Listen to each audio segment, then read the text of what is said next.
한 바이올리니스트가 콩쿠르에 나가게 되었습니다. 그녀의 바이올린 연주는 다른 연주자들의 것과는 달랐습니다. 상당히 열정적이었고 그녀의 색이 잔뜩 들어간 멋진 훌륭한 연주였습니다. 그 콩쿠르에서 그녀의 연주를 들은 많은 관객들은 환호하였고 그녀의 연주에 열광했습니다. 하지만 그녀는 결국 그 콩쿠르에서 떨어지게 됩니다. 정말로 훌륭하게 연주를 했음에도 그녀가 콩쿠르에서 떨어진 이유는 무엇일까요? 바로 콩쿠르의 심사 기준은 악보에 있기 때문입니다. 얼마나 감동적인지, 얼마나 관객들에게 환호를 받는지 그런 것들이 심사의 기준이 아닙니다. 얼마나 악보에 충실한지, 얼마나 작곡가의 지시에 잘 따랐는지, 그렇게 연주를 했는지 그것이 콩쿠르의 기준이라고 할 수 있기 때문입니다. 이처럼 평가에 있어서 평가 기준이라는 것은 정말 중요합니다. 기준이 어떤가에 따라서 평가가 완전히 달라지기 때문입니다. 우리의 신앙도 그와 같습니다. 아무리 많은 사람이 환호하고 열광하고 좋아하는 멋진 신앙이라 하더라도 주님께서 보시기에 아니다. 주님께서 보시기에 이건 아니다. 주님의 기준에 부합하지 않는다면 그것은 잘못된 신앙이라고 할 수 있기 때문입니다. 우리가 이 시간 라오디게아 교회에 주신 말씀을 함께 살펴보면서 주님께서 기뻐하시는 신앙은 어떤 신앙인지 그리고 우리가 어떻게 그 신앙을 가지고 살아갈 수 있는지 함께 살펴보기를 원합니다. 라오디게아는 에베소에서부터 아시아 내륙으로 연결되는 무역과 교통의 요충지였습니다. 그리고 그 당시 최고의 양모와 울을 생산하는 도시였습니다. 거기에다가 유명한 의과대학이 있어서 그 당시 내노라 하는 최고의 멋진 안약을 생산하는 도시이기도 했죠. 이것들을 바탕으로 라오디게아라는 도시는 부를 축적해 갔습니다. 이 도시가 얼마나 잘 살았냐면 AD 60년경에 이 소아시아 지역을 모두 강타하는 큰 지진이 있었습니다. 다른 도시들도 모두 황폐화되었고 그 속에 이 라오디게아도 포함되어 있었습니다.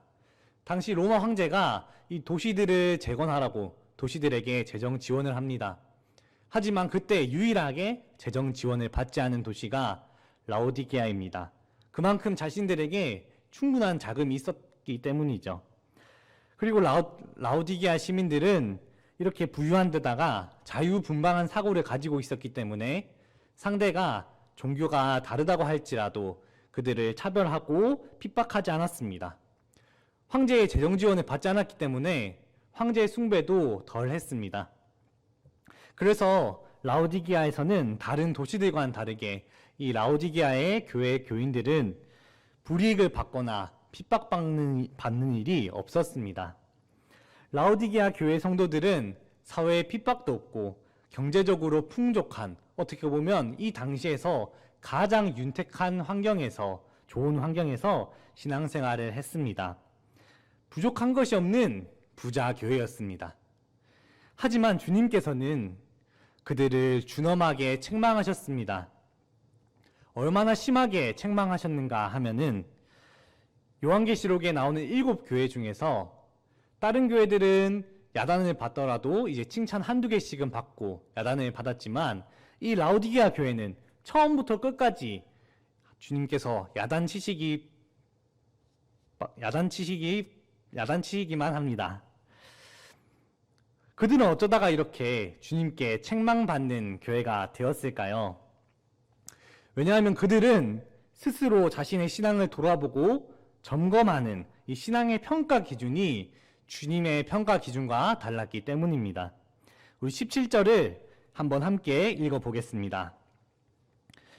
내가 말하기를 나는 부자라 부유하여 부족한 것이 없다 하나 내 곤고한 것과 가련한 것과 가난한 것과 눈먼 것과 벌거벗은 것을 알지 못하는도다. 아멘. 그들은 앞에서 말씀드린 것처럼 상당히 부유한 사람들이었습니다. 부족한 것이 없는 사람들이었습니다. 하지만 그들의 영혼은, 그들의 신앙은 주님께서 이렇게 말씀하십니다. 공고한 것이고 가련하고 가난하고 눈 멀었고 벌거벗은 신앙이고 영혼이다. 주님께서 말씀하십니다. 그들은 자신의 신앙을 돌아보고 점검할 때 신앙의 기준을 부와 재물로 보았습니다. 내가 부자니, 내게 돈이 많으니 나의 신앙도 좋기 때문이야. 내 신앙이 좋으니까 주님께서 이렇게 돈을 주신 거야. 내가 교회 헌금을 많이 하니 내 신앙은 좋은 거야. 내가 교회를 세우니 건축하니 내 신앙은 건강한 신앙이야. 이들은 이렇게 착각하고 있었던 것입니다. 헌금을 하는 것이나 봉사하고 섬기는 것이 나쁘다, 잘못되었다고 하는 것이 아닙니다. 하지만 그것이 신앙생활의 전부가 아니고 또 신앙의 척도가 아니라는 것입니다. 이렇게 잘못된 신앙을 가지고 스스로 잘못 평가했기 때문에 그들은 뜨겁지도 않고 차갑지도 않은 미지근한 신앙생활을 하게 되었고 주님께 책망받게 되었습니다. 저는 이 말씀을 묵상하면서 이 라오디게아 성도들의 모습 속에서 저의 모습을 보았습니다. 우리들의 모습을 보았습니다. 저도 작년과 또 지난 학기 코로나로 인해서 수업과 또 이제 학교 체프를 온라인으로 계속하고 있습니다. 이 온라인으로 하다 보니 주변 환경이 조성되지 못하고 다른 것에 눈이 가기 마련이고 집중하기가 너무 어렵더라고요. 그렇게 수업과 예배에 마음이 가지 않고 자꾸 다른 것에 마음이 갔습니다. 다른 사람들도 그런 마음이었는지 하나 둘씩 수업에 잘 참석하지도 않고 예배를 잘 드리지도 않았습니다. 그 모습을 보고 저는 생각했습니다. 나같이 예배 빠지지 않고 수업 빠지지 않고 꼬박꼬박 잘 드리면 나 같은 이런 1등 신학생도 없지. 저는 이렇게 생각했습니다. 그런 생각에 수업과 예배는 그것에 온전히 집중하지 못하고 그냥 출석만 하게 되더라고요. 이렇게 장시간 코로나 바이러스로 온라인 예배를 드리면서 저는 정말 많이 염려가 됩니다. 우리 사랑하는 수지강성교회 성도 여러분들께서 저처럼 이렇게 되진 않을까, 또는 이 라오디게아 교회 성도들처럼 미지근한 신앙생활을 하게 되지 않을까 많이 염려됩니다. 그저 온라인으로 잠깐 들어와 예배를 드리고 나 오늘 예배 다 드렸어. 이번 주도 신앙생활 다 했어. 다른 사람들은 예배 드리지도 않는데 잠깐 온라인으로 들어와서 예배 드리더라도 뭐 나 정도면 1등 크리스천이지. 내 신앙은 건강해. 이런 착각에 빠지시지 않을까 저는 너무 염려됩니다. 주님께서는 이런 잘못된 믿음의 척도를 가지고 미적지근한 신앙을 가지고 살아갔던 이 라오디게아 성도들에게, 그리고 그렇게 뒤를 따라갈 수도 있는 우리들에게 주님께서 말씀하고 계십니다. 주님께서 어떤 신앙의 기준을 가지고 살아야 하는지, 주님께서 우리를 어떤 모습으로, 어떤 기준으로 가지고 우리를 바라보시는지, 우리가 어떤 신앙의 모습을 가지고 살아야 하는지 주님께서 지금 이 말씀을 통해서 처방하고 계십니다. 우리 18절 말씀을 우리 함께 읽어보도록 하겠습니다. 내가 너를 권하노니 내게서 불로 연단한 금을 사서 부요하게 하고 흰 옷을 사서 입어 벌거벗은 수치를 보이지 않게 하고 안약을 사서 눈에 발라 보게 하라. 아멘. 주님께서는 영적으로 가난하고 벌거벗어 수치를 당하고 눈이 보이지 않는 이 라오디게아 교인들에게 세 가지 처방을 해주십니다. 첫 번째 처방은 어떤 처방인가요? 불로 연단한 금을 사서 부요하게 하라고 주님께서 하십니다. 금은 원래 여러 가지 불순물을 가지고 있습니다. 그래서 순금, 금밖에 없는 순전한 금을 만들기 위해서는 상당한 온도의 불에 그것을 재련하고 연단해야 합니다.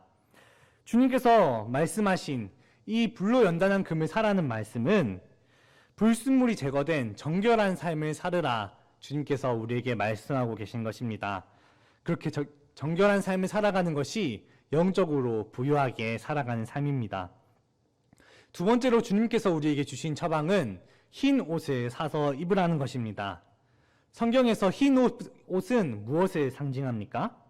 흰 옷은 의와 정결을 상징합니다.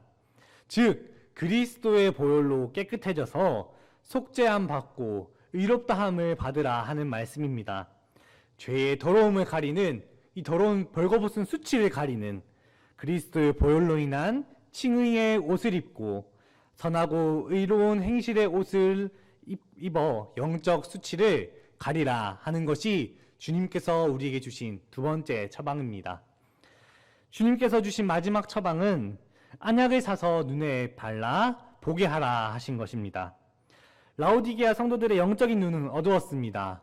그들의 영안이 어두워서 자신들의 영적 상태를 보지 못하는 영적 소경이었습니다.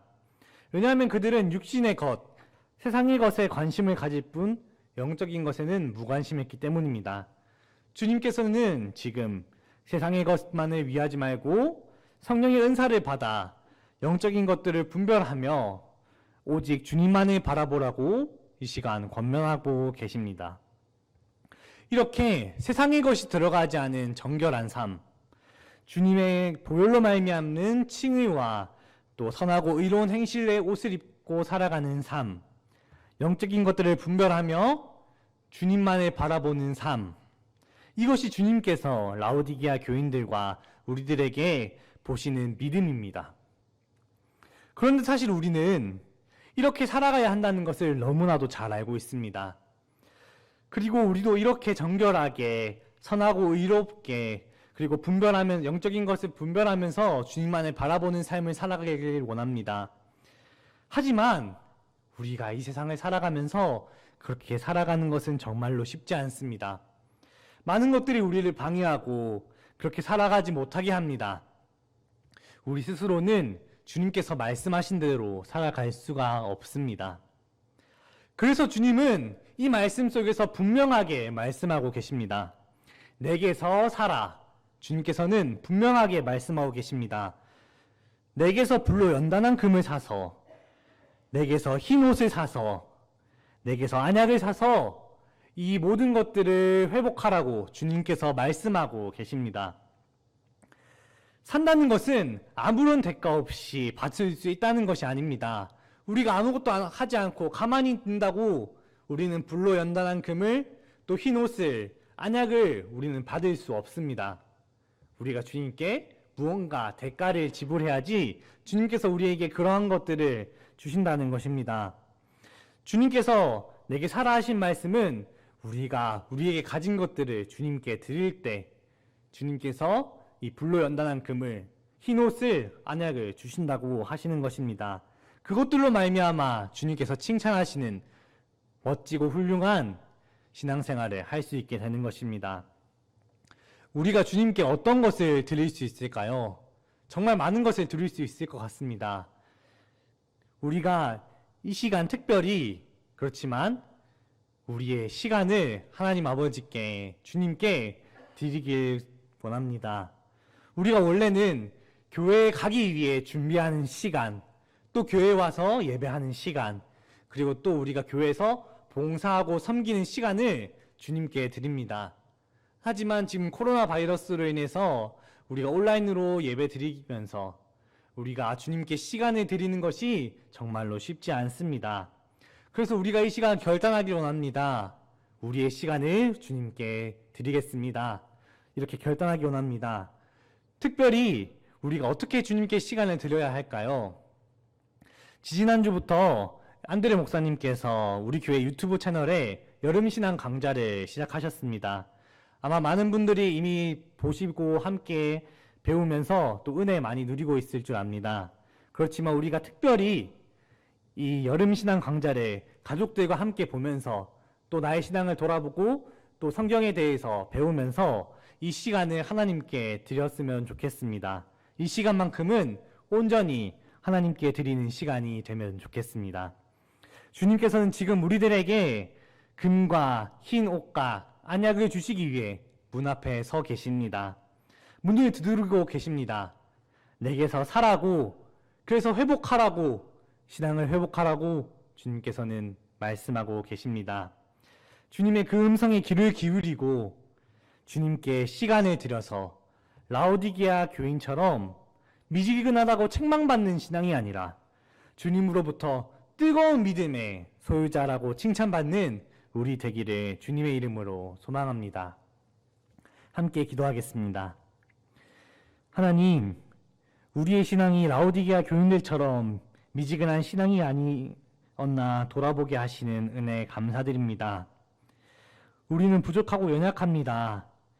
주님께 우리의 시간을 드려 주님께서 주시는 불로 연단한 금, 흰 옷, 안약으로 말미암아 주님께 책망받지 않는 뜨겁고 불타는 신앙생활을 할 수 있도록 붙들어 주시옵소서. 우리 주 예수 그리스도의 이름으로 기도합니다. 아멘.